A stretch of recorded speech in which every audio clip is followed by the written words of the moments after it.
In this video, you will get to learn why the embassy refuses students and how can we identify those bottlenecks on which they refuse, and what they really look for in a student's profile, as we discuss the case of Manpreet with you, who did not give up on her dreams of studying in Canada even after 5 refusals and chose to reapply for the 6th time. We are Digital Setu, government registered professional SOP writers with a vision to help immigrants fulfill their dreams of traveling and studying abroad. We make highly personalized SOPs for study and travel purposes. Manpreet came to us after receiving 5 refusals from Canada, 3 of them from 2017 to 2019 and then 2 refusals in 2023. We discussed her profile in detail and then prepared her a highly personalized SOP to prove her position as a temporary entrant in Canada, which finally got her a visa. Today, she is living her dream of studying in Canada. Let us find out what we wrote differently in her cover letter and what you can learn from it.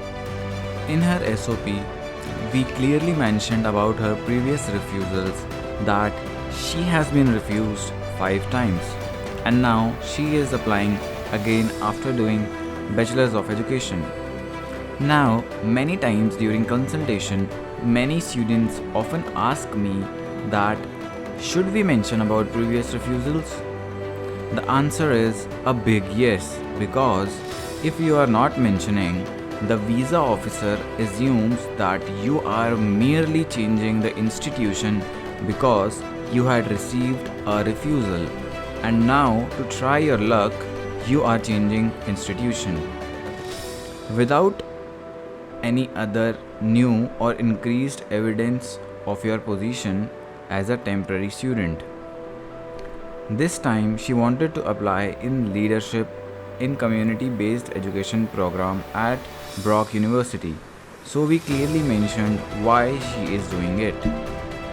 Next, we mentioned her background and what she has learned in Bachelor's of Education and how it is relevant to this course. We also mentioned that she received a backlog in a core subject because the visa officer clearly sees your core subjects and how you have performed in them.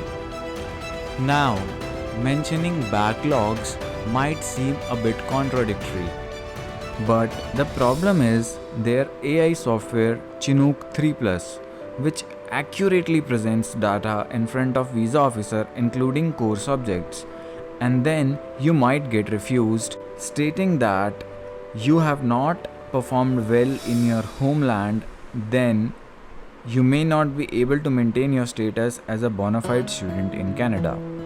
Every SOP we design is on the basis of daily research and development of CAPES notes or GCMS notes, which really tells us why embassy is refusing us on the basis of 12 to 15 reasons.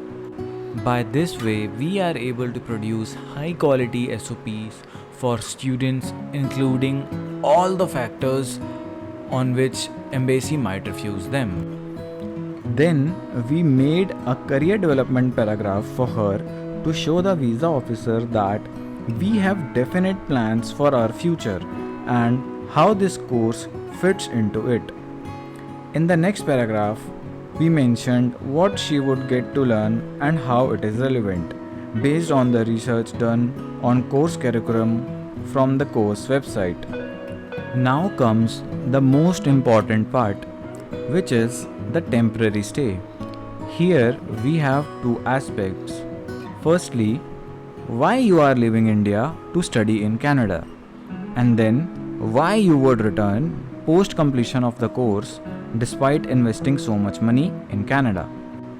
In the first aspect, we did research and found out what similar programs are available in India and on what ground reasons we are choosing to study in Canada despite similar programs are available in India. This is because Canadian Embassy often puts a question in front of you that why you want to study in Canada despite similar programs are available in your homeland. Now coming to the second aspect, what brings us back to India despite a better lifestyle and a job in Canada? Because the visa officer asks you a cost benefit analysis to show that when you are spending so much money in Canada, you would get a good return on investment, because of which you would really return to your homeland. And finally, our family ties in India. Here, you don't just have to talk about emotions, because emotions do not play any role in front of visa officer. You have to convince the visa officer that your parents have work obligations in India, because of which they cannot leave India. What are those obligations? Explain it so that you must return to your homeland to be with your parents to care for them. Then we properly explained her financial and language abilities, showing how she is capable of supporting her studies. Now, here many times students ask us on consultation that how much funds should we show, how much salary to show, how many assets to show. There is no criteria like that. Actually, it is very simple. You just have to convince the visa officer that you have enough to pay for your second year fee, if it is a program which is more than 1 year. If it is a 1 year program and you have already paid the fee in GIC, then it is never much of a problem. The visa officer is not interested in how much wealth you have. Please understand this, especially your immovable properties which you cannot sell to send money to Canada. They are only interested in knowing whether you have enough to fund your education or not. Then, finally, we concluded her SOP.